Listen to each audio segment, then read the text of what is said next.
ശ്രീമദ് വാൽമീകി രാമായണം യുദ്ധകാന്ഡം 48-ാം സർഗം സീതാവിലാപം. കഴിഞ്ഞ സർഗത്തിൽ യുദ്ധക്കളത്തിൽ മൂർച്ഛിതരായ രാമലക്ഷ്മണന്മാരെ സീത പുഷ്പക വിമാനത്തിൽ നിന്ന് കാണുന്ന രംഗം വർണ്ണിച്ചു.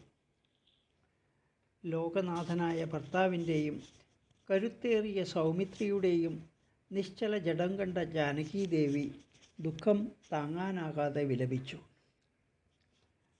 ലക്ഷണങ്ങൾ തികച്ചും അറിയുന്ന വിജ്ഞാനികൾ പറഞ്ഞിട്ടുള്ളത് ഞാൻ ദീർഘസുമംഗലിയും പുത്രസമ്പത്തുള്ളവളും ആണെന്നാണ്. ആ പണ്ഡിത വരേണ്യന്മാർ എല്ലാം ശ്രീരാമചന്ദ്ര നിഗ്രഹത്താൽ അസത്യവാദികളായിത്തീർന്നുവല്ലോ. രാജസൂയാദി മഹായജ്ഞങ്ങൾ ചെയ്യുന്ന രാജരാജൻ്റെ പട്ടമഹിഷിയാകും ഞാൻ എന്ന് നിസ്സംശയമായി പറഞ്ഞിരുന്ന വിജ്ഞന്മാരെല്ലാം ഇന്ന് ശ്രീരാമ നിഗ്രഹത്താൽ അസത്യവാദികളായിത്തീർന്നുവല്ലോ. ഭർത്തൃസമീപത്തിൽ സഹധർമ്മിണിയായി ഞാൻ വാഴും എന്ന് ജ്യോത്സ്യന്മാരായ ബ്രാഹ്മണോത്തമന്മാർ പറഞ്ഞിരുന്നു. ആ ബ്രാഹ്മണ വിജ്ഞന്മാരുടെ വാക്കുകൾ ഇന്ന് ശ്രീരാമ നിഗ്രഹത്താൽ അസത്യങ്ങളായിത്തീർന്നുവല്ലോ. വീരവീരനായ ഭൂപാലൻ്റെ ധന്യയായ ധർമ്മപത്നിയാകും ഞാനെന്ന് പണ്ഡിതന്മാർ പറഞ്ഞിരുന്നു. അവരുടെ വാക്കുകൾ ഇന്ന് ശ്രീരാമ നിഗ്രഹത്താൽ അസത്യങ്ങളായിത്തീർന്നുവല്ലോ. എൻ്റെ ഉള്ളം കാലിൽ വ്യക്തമായ പത്മചിഹ്നം കാണുന്നു.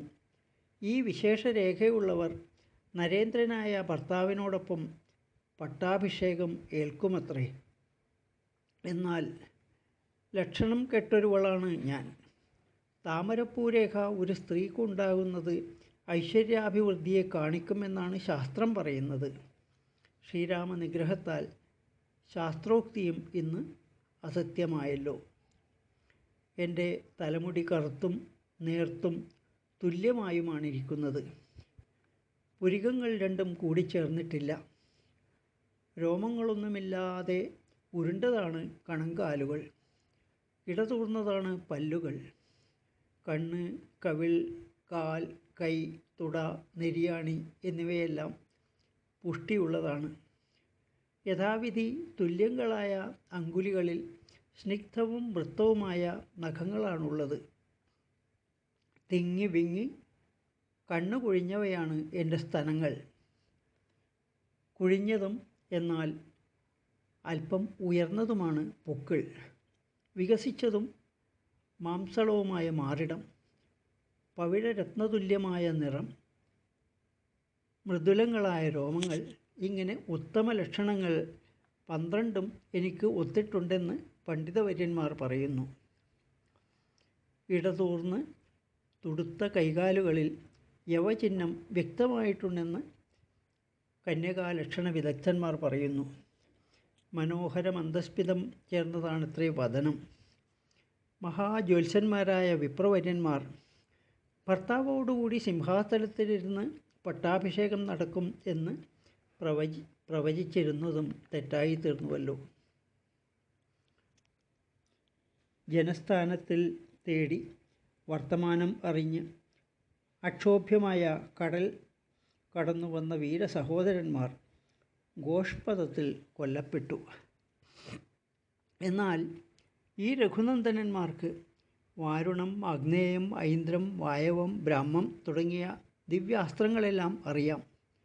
മായ കൊണ്ട് മറഞ്ഞു നിന്ന് രാമലക്ഷ്മണന്മാരെ നിഗ്രഹിച്ച് എന്നെ അനാഥയാക്കി തീർത്തു. മനോവേഗമുള്ളവനായ ശത്രുവാണെങ്കിലും ഇന്ദ്രതുല്യരായ ദശരഥപുത്രന്മാരുടെ കൺമുന്നിൽ നിന്ന് രക്ഷ നേടാൻ സാധിക്കുകയില്ല. ജീവനോടുകൂടി ഒരു ശത്രുവിന് കാകുൽസ്ഥൻ്റെ കണ്ണിൽ നിന്ന് തിരിച്ചു പോകുവാൻ ഒക്കുമോ? കാലത്തിൻ്റെ മുമ്പിൽ എല്ലാം നിസ്സാരം തന്നെ. ദൈവവും കൂടി ദുർജയനായിത്തീരുന്നു. സഹോദരനോടുകൂടിയ ദേവനെ യുദ്ധത്തിൽ വീഴ്ത്തിയല്ലോ. സൽസ്വഭാവങ്ങൾ രൂപമെടുത്ത പോലെയുള്ള കൗസല്യാദേവിയുടെ ദുഃഖം ആലോചിക്കുമ്പോൾ എനിക്ക് ഭർത്താവിൽ ദുഃഖമില്ല. അതിശക്തനായ ലക്ഷ്മണനിലും ദുഃഖം തോന്നുന്നില്ല. എൻ്റെ മാതാവിലും തോന്നുന്നില്ല. ശ്വശ്രുവായ അമ്മക്ക് ഈ ഒരേ ചിന്ത മാത്രമാണുള്ളത്. സീതയെയും ലക്ഷ്മണനെയും രാമനെയും വ്രതങ്ങൾ അവസാനിപ്പിച്ച് എപ്പോഴാണ് ഞാൻ കാണുക? ഇങ്ങനെ അതിവ്യസനത്തോടുകൂടി വിലപിക്കുന്ന സീതാദേവിയോട് രാക്ഷസികളിൽ ഉത്തമയായ ത്രിജട പറഞ്ഞു, ദേവി ഒട്ടും വ്യസനിക്കരുത്. അവിടുത്തെ ഭർത്താവ് ജീവിച്ചിരിക്കുന്നുണ്ട്. ഞാൻ ഇങ്ങനെ പറയുന്നതിന് കാരണങ്ങളുണ്ട്. ഈ സഹോദരന്മാർ ശ്രീരാമ ലക്ഷ്മണന്മാർ ജീവിച്ചാണിരിക്കുന്നത്. ദേവി, വാനര സൈന്യങ്ങളെ നോക്കൂ. സ്വാമി യുദ്ധത്തിൽ കൊല്ലപ്പെട്ടാൽ പടകളുടെ മുഖത്തിൽ ഒരിക്കലും കോപമുണ്ടാവുകയില്ല, സന്തോഷമോ ഔത്സുക്യമോ ഉണ്ടാവുകയില്ല. ഇവരുടെ മുഖങ്ങൾ ശ്രദ്ധിച്ചു നോക്കൂ വൈദേഹി.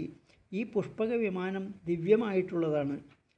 ഭർത്താവ് മരിച്ചിട്ടുണ്ടെങ്കിൽ ദേവിയെ ഈ വിമാനം വഹിക്കുന്നതല്ല. ചുക്കാനില്ലാതെ ജലപ്പരപ്പിൽ തോണി ചുറ്റിക്കറങ്ങുന്നതുപോലെ സ്വാമി മരിച്ചുപോയാൽ സൈന്യങ്ങൾ നിരുത്സാഹരായി യുദ്ധക്കളത്തിൽ ഉഴലുകളയാണ് ചെയ്യുക. എന്നാൽ ഈ വാനര പ്രമുഖന്മാരെ നോക്കൂ. നിർഭയരായി, പതർച്ചയില്ലാതെ, കരുത്തോടുകൂടി, സന്തോഷത്തോടു കൂടിയാണ് അവർ രഘുപുത്രന്മാരെ കാത്തുകൊണ്ടിരിക്കുന്നത്. അതുകൊണ്ട് ദേവി പൂർണ്ണമായി വിശ്വസിക്കൂ. സുവ്യക്തമായ ലക്ഷണങ്ങൾ കാണുന്നത് പോരിൽ കാകുൽസ്ഥൻ മരിച്ചിട്ടില്ലെന്നാണ്. ദേവിയിലുള്ള അതിരറ്റ വിശ്വാസവും സ്നേഹം കൊണ്ട് മാത്രമാണ് ഞാൻ ഇത്രയും പറയുന്നതും. ഇതിനു മുമ്പ് ഒരിക്കലും ഞാൻ കളവ് പറഞ്ഞിട്ടില്ല, മേലിൽ പറയുന്നതുമല്ല. പാതിവൃത്യം, സൽസ്വഭാവം ഇവയുടെ മൂർത്തീകരണമായ ദേവി എൻ്റെ ഹൃദയത്തിൽ കുടികൊള്ളുന്നുണ്ട്. ദേവാസുരന്മാർ ഇന്ദ്രനോടുകൂടി വന്ന് നേരിട്ട് എതിർത്താലും ശ്രീരാമ ലക്ഷ്മണന്മാരെ വധിക്കുവാൻ സാധ്യമല്ല എന്ന് ഓർമ്മ വെക്കണം. അതും എനിക്കറിയാവുന്നതുകൊണ്ടാണ് ഇത്രയും ദൃഢമായി പറയുന്നത്. ദേവി മൈഥിലി, ഈ മഹാലക്ഷണവും ശ്രദ്ധിച്ചു നോക്കുക. ബോധമറ്റ് കിടക്കുന്ന ഇവരെ ലക്ഷ്മി കൈവിടുന്നില്ല. 3/4 ഭാഗം ജനങ്ങൾക്കും ആയുസ് അവസാനിച്ച് ജീവൻ ദേഹത്തിൽ നിന്ന് വേർപെട്ടാൽ മുഖത്തൊരു വികൃത ഭാവം കാണാതിരിക്കുകയില്ല. ഈ മുഖങ്ങളിൽ തേജസ്സിന് യാതൊരു കുറവും കാണുന്നില്ല. അതുകൊണ്ട് ഹേ ദേവി, ജനകരാജകുമാരി, ദുഃഖവും മങ്ങലും കളയൂ. ശ്രീരാമലക്ഷ്മണന്മാർ ജീവിക്കാതിരിക്കാൻ നിവൃത്തിയില്ല. ത്രിജടയുടെ ആശ്വാസവാക്കുകൾ മൈഥിലി സശ്രദ്ധം കേട്ടു. തൊഴുതുകൊണ്ട് അരുളി ചെയ്തു, ത്രിജടേ, നീ പറഞ്ഞതുപോലെ തന്നെ ആയിത്തീരട്ടെ. മനോവേഗതയാർന്ന പുഷ്പക വിമാനം ലങ്കാനഗരിയിലേക്കു തന്നെ വേഗത്തിൽ മടങ്ങി. വ്യസനാബ്ദിയിൽ മുങ്ങിയ സീതാദേവിയെ പുഷ്പക വിമാനത്തിൽ നിന്ന് ത്രിജട താഴെയിറക്കി. അശോകവനികയിൽ ശിംശപാവൃക്ഷ ചുവട്ടിലേക്കു തന്നെ രാക്ഷസികൾ ദേവിയെ കൊണ്ടുപോയി.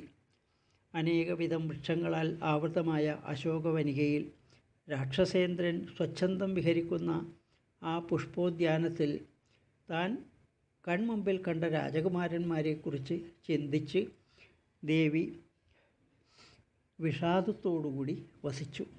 ഇങ്ങനെ ആർഷമായ ശ്രീമദ് രാമായണത്തിൽ വാൽമീകി വിരചിതമായ ആദികാവ്യത്തിൽ യുദ്ധകാണ്ഡത്തിൽ 48-ാം സർഗം അവസാനിച്ചു. ജാനകീ ജീവനസ്മരണം ജയ ജയ രാമ രാമ.